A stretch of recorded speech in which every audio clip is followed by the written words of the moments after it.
Bismillahirrahmanirrahim. Assalamualaikum warahmatullahi wabarakatuh. Lur, sana kawan-kawan, balik lagi kita baca-baca buku lagi di kesempatan kali ini, Lur. Dan kita masuk ke chapter ke-15, Lur. Sebelumnya kita doakan dulu penulis daripada buku Indonesia bagian dari desa saya ini agar mendapatkan limpahan kesehatan, kemudian panjang umur, juga hal-hal yang berdampak baik untuk anak cucunya. Tentu saja doa tadi, Lur, untuk Mbah Nun, Lur, ya.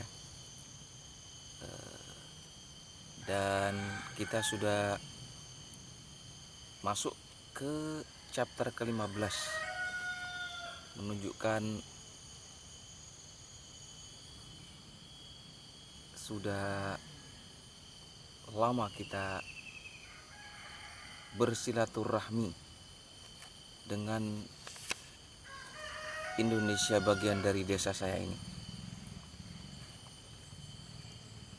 Nah, di sini ditulis oleh Mbah Nun tentang bentuk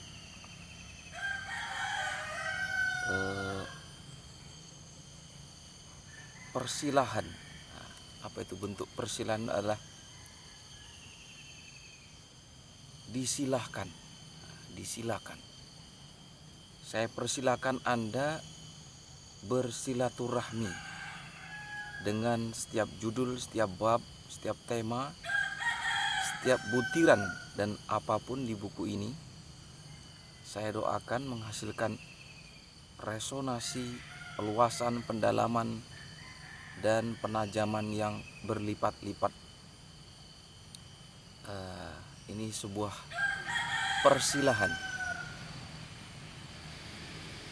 disilahkan oleh Mbah Nun untuk bersilaturahmi, mempersambungkan kepercayaan dan kasih sayang. Nah, tentunya kita selaku pembaca bukan sekedar ini, Lur, ya, dibaca terus sudah gitu. Di sini ada anjuran untuk pendalaman, peluasan, dan penajaman. Tentunya penajaman baik itu pikiran ataupun penajaman rasa, penajaman hati, ya.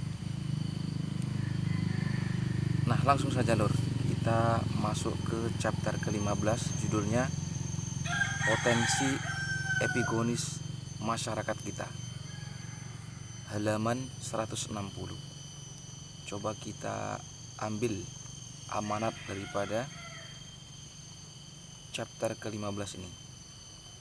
160. Nah, pas ini, Lur. Pada chapter ke-15 ini, Mbah Nun menuliskan tentang potensi epigonis masyarakat kita. Nah, jika kita coba untuk memperluas seperti halnya doa daripada Mbah Nun tadi, atau memperdalam serta mempertajam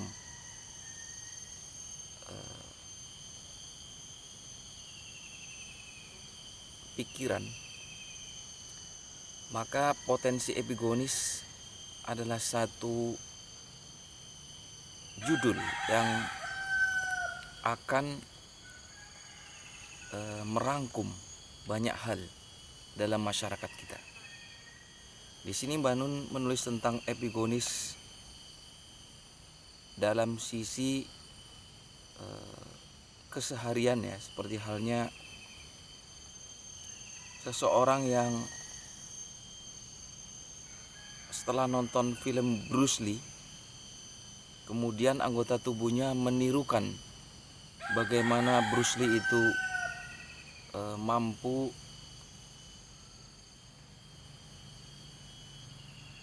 membuat gerakan-gerakan kungfu yang dari gerakan itu para penonton film Bruce Lee meniru gerakan tersebut. Kemudian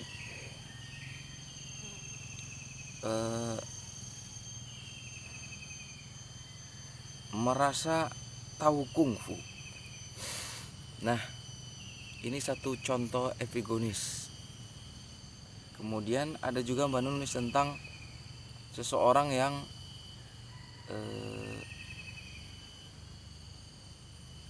membeli jaket, kemudian tetap menggunakannya di siang bolong, padahal hari sangat panas, terutama iklim di daerah Sumatera ya, yang bukan perbukitan. Nah, sepertinya seseorang yang memakai jaket itu berkemungkinan melihat bagaimana orang-orang Prancis menggunakan jaket yang penuh stylish itu di musim dingin. Sedangkan jika jaket kulit tebal digunakan di musim panas tentunya gemledek. Nah, ini salah satu contoh epigonis yang dicantumkan oleh Mbak Nun, dan masih banyak lagi contoh-contoh epigonis dalam masyarakat kita. Nah, tentunya kita di sini termasuk saya ya, menggunakan baju kaos yang tentunya bentuk daripada epigon saya kepada orang-orang yang memakai baju kaos. Nah, di sini Mbak Nun menulis bahwa bentuk-bentuk peniruan seperti ini tidak dicela oleh Mbak Nun, tapi untuk dievaluasi mana yang relevan dan mana yang tidak relevan. Tetapi di sini saya mencoba untuk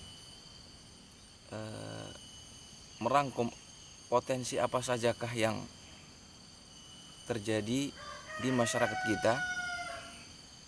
Jika tadi epigonis dalam bentuk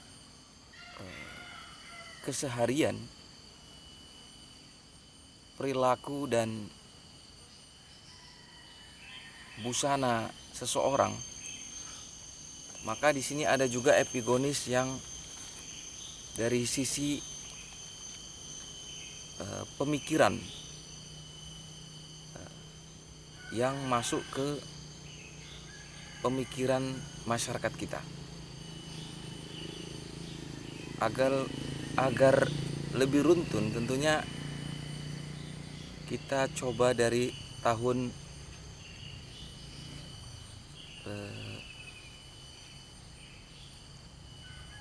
1920-an lah ya, 1920-an lah, hingga ke 1945. Tentunya kala itu Indonesia belum ada, dan dalam artian belum ada negara ya, belum ada negara dalam artian dalam bentuk pemikiran sudah terpikirkan oleh tokoh-tokoh maupun masyarakat ketika itu. Dan dalam hal pemikiran tentunya banyak pemikiran yang diikuti oleh tokoh maupun masyarakat ketika itu. Kita ambil saja, kita terap membahas buku Islam dan Sosialisme.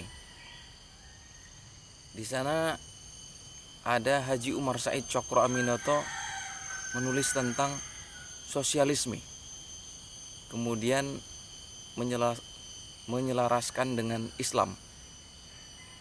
Bagaimana sosialisme jika dilihat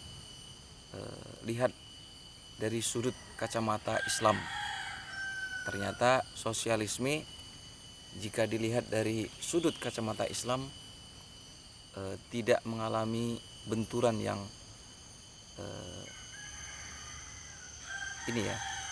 yang nyata gitu. Kemudian sosialisme tersebut menjadi sebuah gerakan di era tahun 1920-an itu hingga ke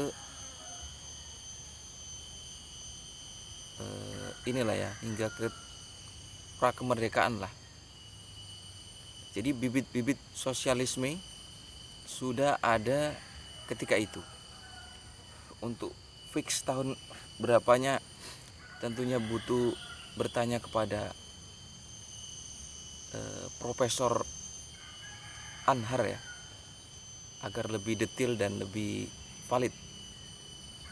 Kemudian sosialisme yang ada ketika itu dipelopori oleh Haji Umar Said Cokro Aminoto dalam bukunya Islam dan Sosialisme tidak berbenturan dengan Islam. Nah, itu satu sisi epigonis atau bentuk peniruan pemikiran yang dipadukan dengan Islam. Nah, nanti kita akan bahas ujungnya apa. Kemudian ada juga tokoh-tokoh prakemerdekaan yang melakukan peniruan dari sisi pemikiran, seperti halnya tokoh Sami'an seperti itulah lor, atau Semaun. Itu memiliki pemikiran dari sisi sosialis juga. Dan ada juga yang komunis. Kita tidak sebut tokohnya agar citranya baik. Sebab komunis dalam sejarah memiliki sejarah kelam di Indonesia terutama. Nah, begitu juga komunis, bentuk peniruan yang dilakukan oleh tokoh-tokoh ketika itu, yang dimana ketika berbenturan dengan Islam,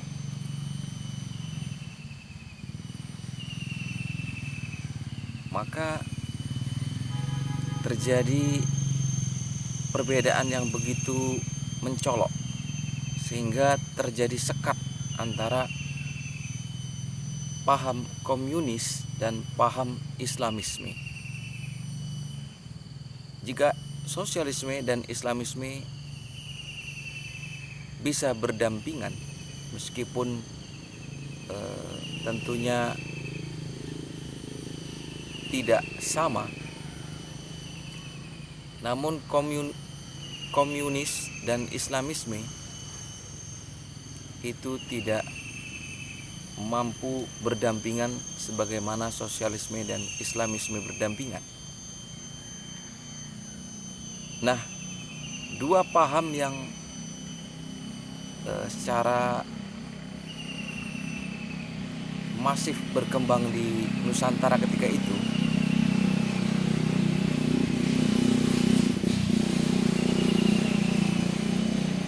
pada akhirnya diperjuangkan oleh tokoh masing-masing, dan dalam sejarah komunis kita katakan saja ini lho ya, belum diterima oleh penduduk Nusantara secara keseluruhan. Namun secara jumlah tentunya komunis pernah diterima dan pernah menduduki pemerintahan. Kala Indonesia merdeka,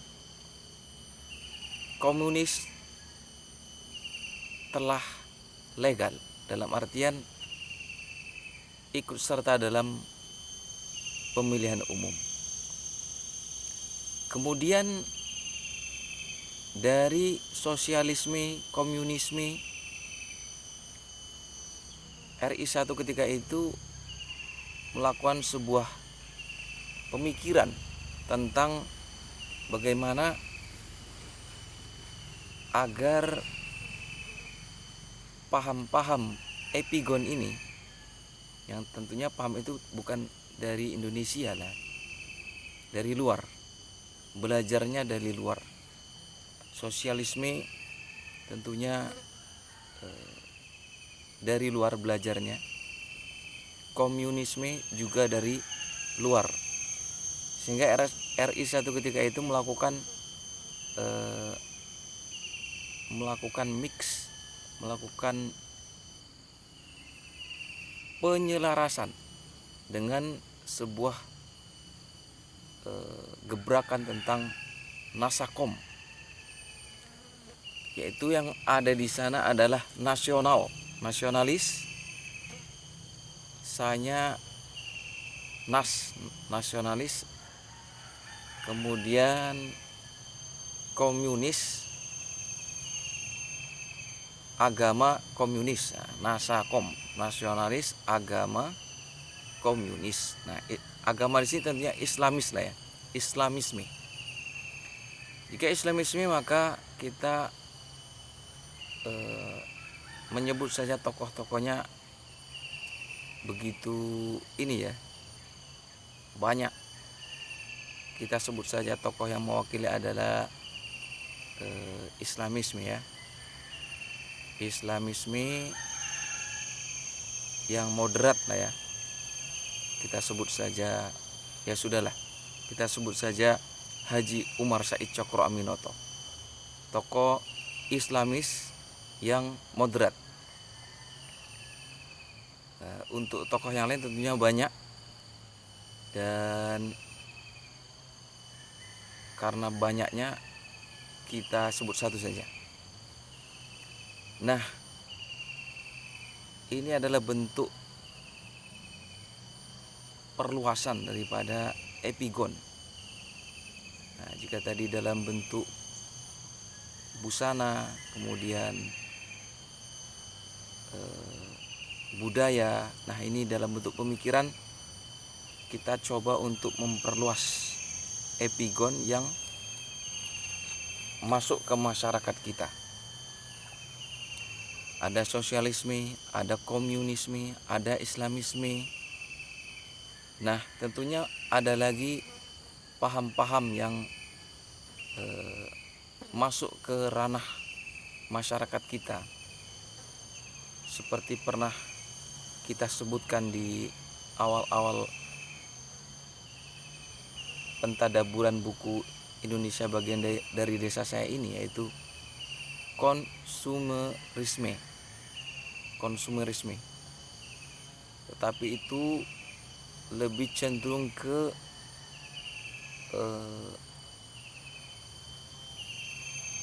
pribadi-pribadi yang berbeda dengan paham komunisme, Islamisme maupun Islamisme.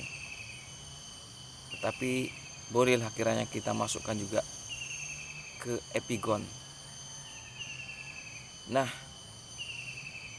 kita berbicara tentang epigonis ini, nah, tentunya berdasarkan chapter ke-15 ini yang kita perluas, kita coba untuk apa tadi istilah Mbak Nun di sini, istilah Banun ada istilah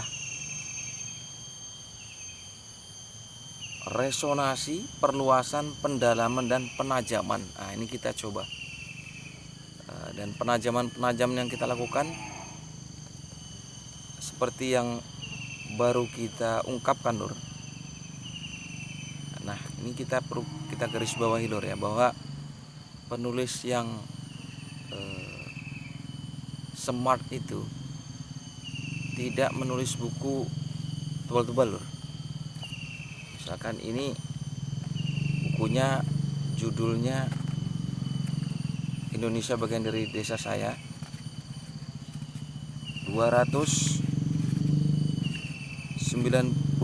halaman, akan tetapi sudah merangkum berbagai hal tentang keindonesiaan.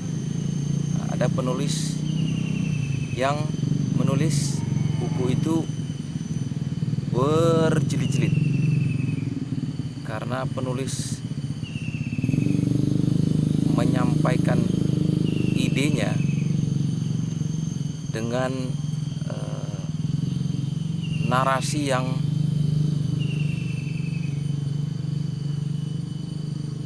detil, sehingga pembacanya akan manut, akan taklid kepada narasi yang ditulis oleh penulis tersebut.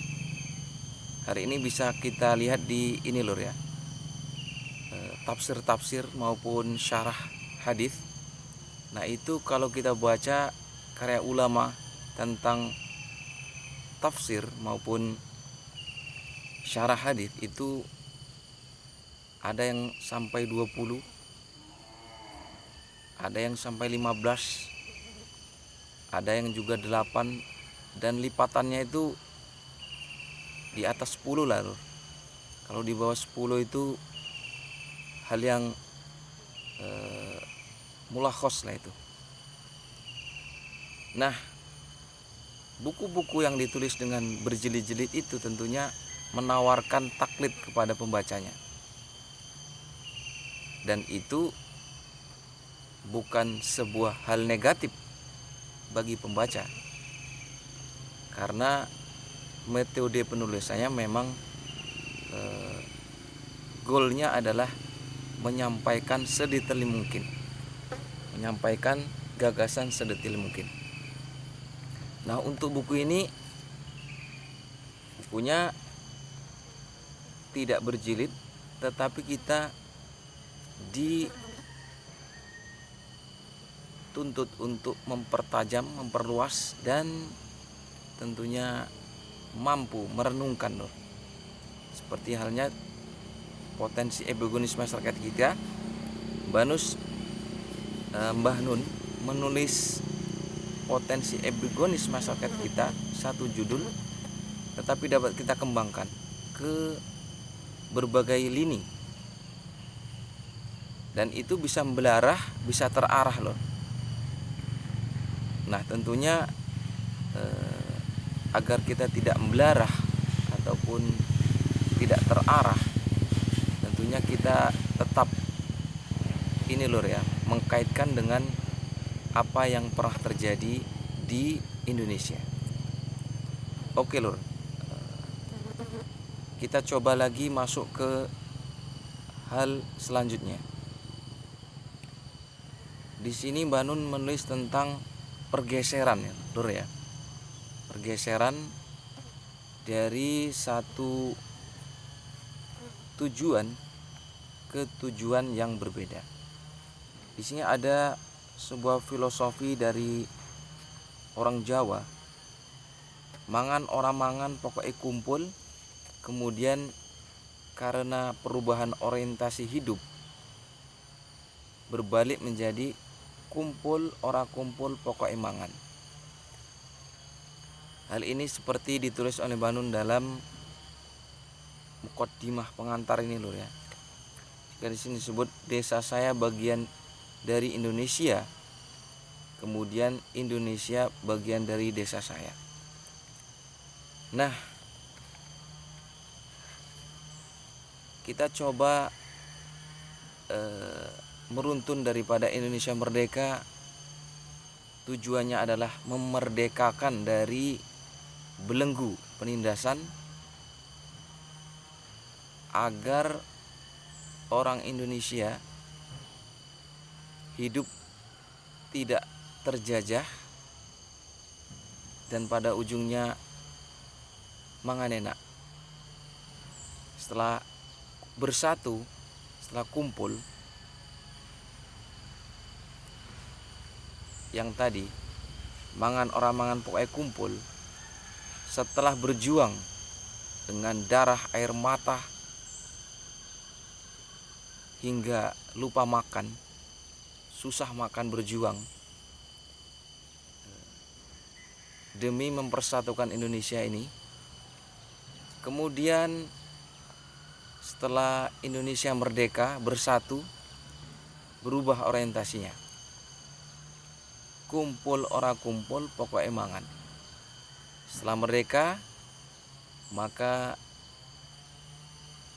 bak pasukan Badar, bak pasukan Uhud yang menyerbu harta rampasan sehingga orang-orang yang berada di puncak bukit itu turun untuk menikmati harta rampasan. Padahal dalam sejarah Islam amanat itu sangat berat. Bahkan gunung saja menolak untuk diberi amanat. Akan tetapi manusia menerima amanat itu dan mengkhianati amanat yang telah dipikulkan kepadanya. Nah, mangan ora mangan pokoknya kumpul, kumpul ora kumpul pokoknya mangan sangat berkaitan dengan Indonesia bagian dari desa saya bagian dari Indonesia. Oke lur, mangan ora mangan pokoknya kumpul. Nah, ini sebuah filosofi Jawa yang menitik beratkan kepada perkumpulan, persatuan, anti perpecahan. Kalau dalam konsep Islam ada al-i'tisam, kemudian hal ini menjadi filosofi orang Jawa.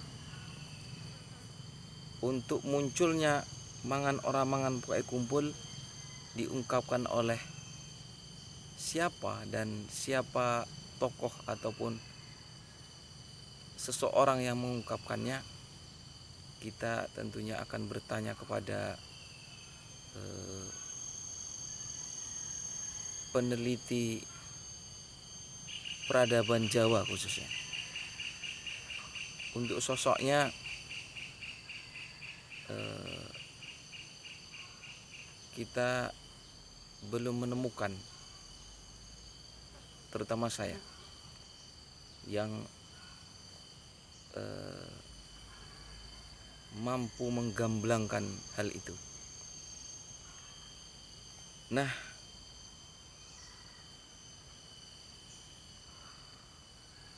kumpul adalah sebuah titik yang dituju oleh filosofi ini. Sedangkan makan bukan prioritas yang diungkapkan dalam filosofi orang Jawa ini. Akan tetapi, lur, melihat fenomena yang terjadi di Indonesia baru-baru ini, seperti halnya ada taklid, ada feodal, hal-hal demikian ini mengapa bisa terjadi di Indonesia? Nah, mengapa orang-orang di Indonesia ini suka untuk membenturkan antara satu titik ke titik yang lain, antara satu pemahaman dengan pemahaman yang lain, sehingga Indonesia terlihat carut marut dengan benturan-benturan yang terjadi ini. Islamisme atau kaum santri kala ini sedang dilanda oleh tuduhan tentang feodalisme. Kemudian santri juga digiring menjadi seorang muqallid. Nah, benturan-benturan ini tentunya menjadi PR bagi kita generasi muda untuk melakukan solusi daripada peristiwa-peristiwa demikian. Jika kita ikuti, misalkan kita dalam posisi santri atau orang yang pernah mondok, sehingga tergugah hatinya untuk membela pondok. Kemudian sisi yang lain feodalisme, orang-orang yang memang ahli dalam mengendus feodalisme tanpa pandang bulu. Jika itu terindikasi feodalis, maka langsung divonis feodalis. Maka generasi muda saat ini tentunya harus mencari solusi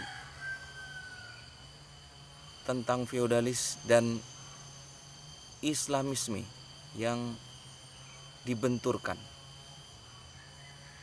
Kita coba untuk ini ya, dari kalangan santri tentunya sangat paham jika ada sebuah disiplin ilmu yang melakukan penyelarasan antara dua hal yang terlihat zuhirnya berbenturan padahal hakikatnya tidak. Ada istilah yaitu at-ta'arud atau at-tanaqud atau mukhtalif. Jika dalam pembelajaran ilmu Al-Quran ada at-ta'arud bainad dalilain. Ini perseteruan atau perbedaan atau benturan antara dua dalil yang secara zohir itu bertentangan. Jadi tentunya jika kita mengambil disiplin ilmu itu untuk kehidupan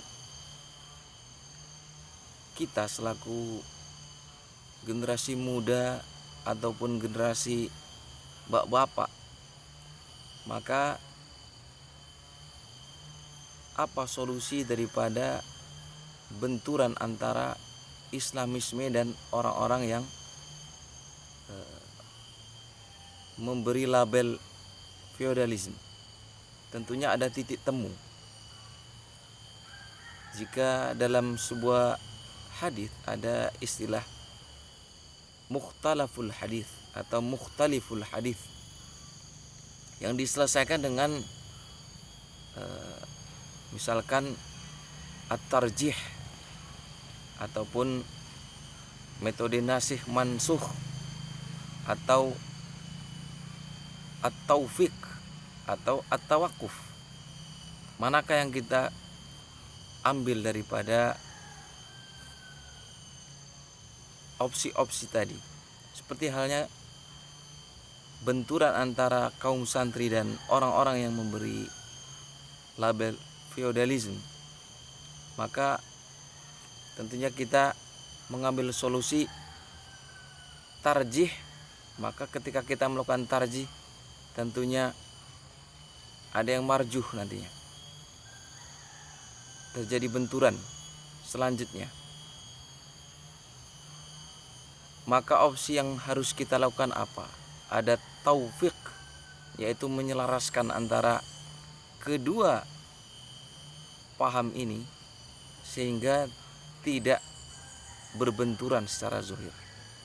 Kemudian ataukah kita gunakan metode at-tawakuf yang dalam penerapan yaitu menghentikan hal-hal demikian, menghentikan benturan-benturan yang terjadi ini.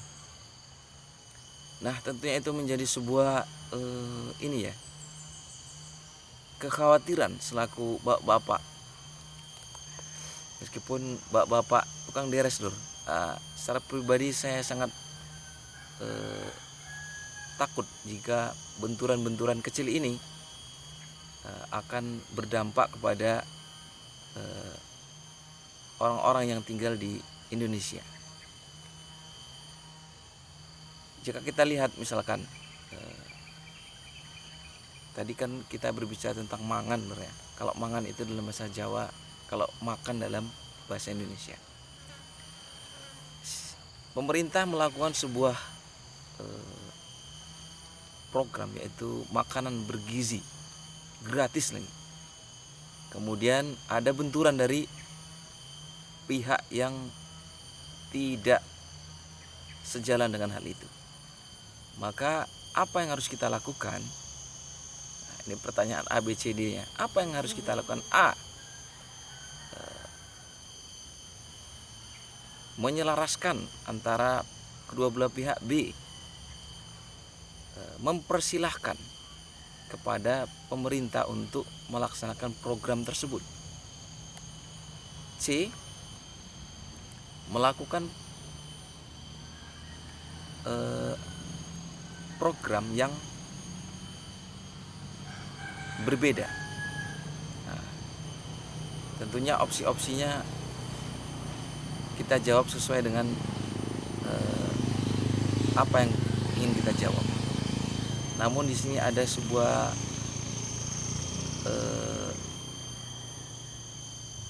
ini Lur ya, sebuah opsi di mana jika MBG itu adalah program best, kalau buku bestseller lah ya. Kalau program pemerintah mungkin itu best program, government best government program atau kayak mana lah bahasa Inggrisnya. Jika itu adalah best programnya pemerintah, maka oposisi juga melakukan best program, bukan menyerang MBG tersebut, sehingga mengakibatkan penghambatan di lini bawah. Harusnya bocah-bocah, anak-anak Indonesia sudah makan, gara-gara sibuk perdebatan MBG terhambatlah proses tersebut. Maka ada eloknya orang-orang yang tidak sepaham dengan MBG melakukan program kepada bapak-bapaknya. Seperti halnya kalau bapak-bapak ini kan ada yang petani, ada yang developer atau pengusaha dan lain sebagainya lah. Nah, untuk yang tidak sejalan kita sebut sajalah oposisi lah ya. Oposisi melakukan sebuah best program dari oposisi dari data-data yang telah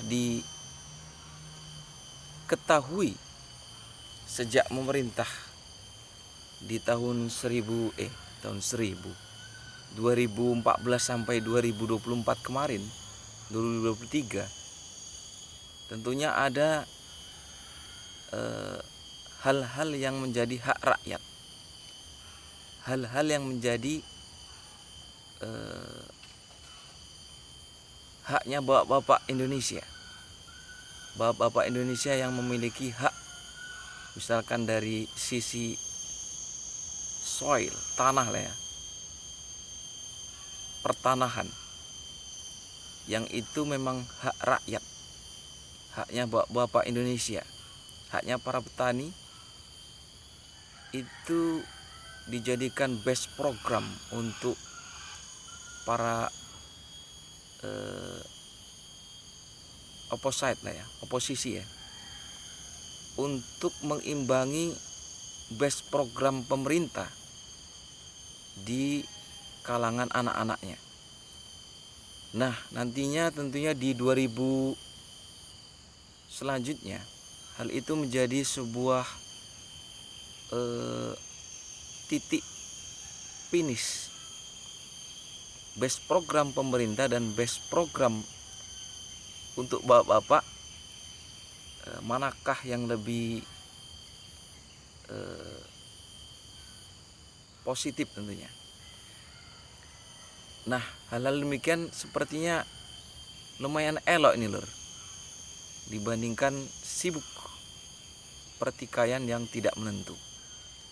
Nah, kita belajar daripada filosofi ini lur, mangan ora mangan pokoknya kumpul. Nah, jangan sampai kita kumpul ora kumpul pokoknya mangan. Nah, filosofi orang Jawa ini tentunya tidak juga untuk dibenturkan lur kepada filosofi demikian. Misalkan ada filosofi yang berucap demikian, makan sebelum berunding, makan dulu sebelum melakukan permusyawaratan. Nah, jangan kita benturkan dengan filosofi orang Jawa ini, mangan ora mangan pokoknya kumpul. Jangan pula kita melabelkan kepada filosofi bahwasanya makan sebelum berunding lebih memprioritaskan makan daripada berunding. Tentunya hal itu membenturkan antara Islamisme tadi dan feudalisme.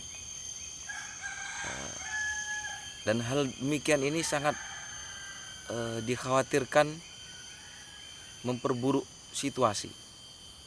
Maka filosofi mangan ora mangan pokoknya kumpul harus dipahami sesuai dengan maksud daripada filosofi ini. Begitu juga dengan filosofi makan sebelum berunding, melakukan makan sebelum terjadinya perundingan. Jika secara bahasa ataupun secara zahir, tentunya ada yang mengambil bahwasanya filosofi orang Jawa tidak mengutamakan makan tetapi mengutamakan kumpul.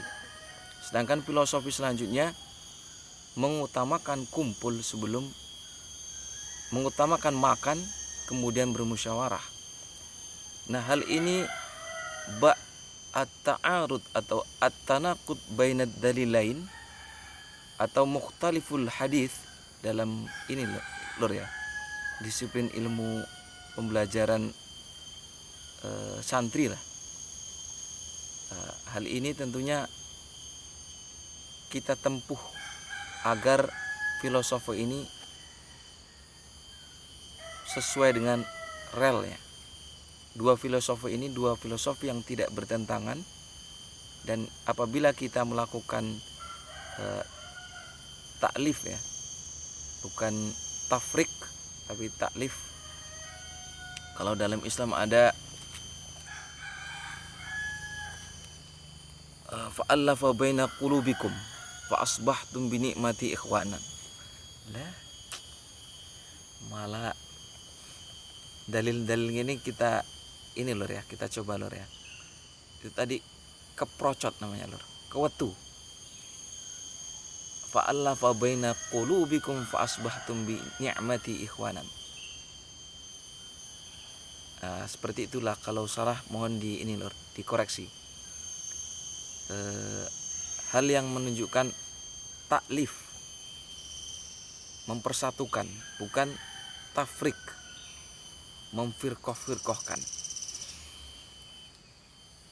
Nah, mungkin demikian lur. Kalau ada jamur yang patah jarum yang patah jangan disimpan di dalam peti. Kalau ada tutur yang salah, mohon kiranya dimaafkan, dimengerti. Kalau ada sumur di ladang, bolehlah kita menumpang mandi. Kalau ada umur yang panjang, insya Allah kita lur berjumpa lagi. Terima kasih. Kita sudahi dengan sebuah penutup nih lur ya, dari tulisan Mbah Nun yang kita anggap ini lur ya, mantap, yaitu sebuah ini lur, tulisan yang kayak gini bunyinya.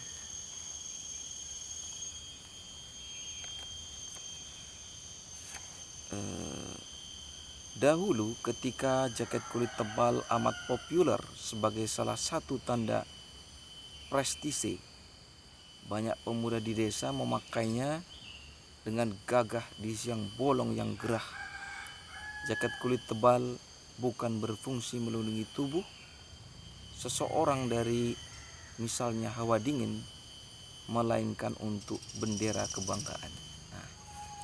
Nah, kiranya kita perluas tulisan daripada Mbah Nun tadi, atau kita pertajam sehingga kita dapat amanat daripada buku ini.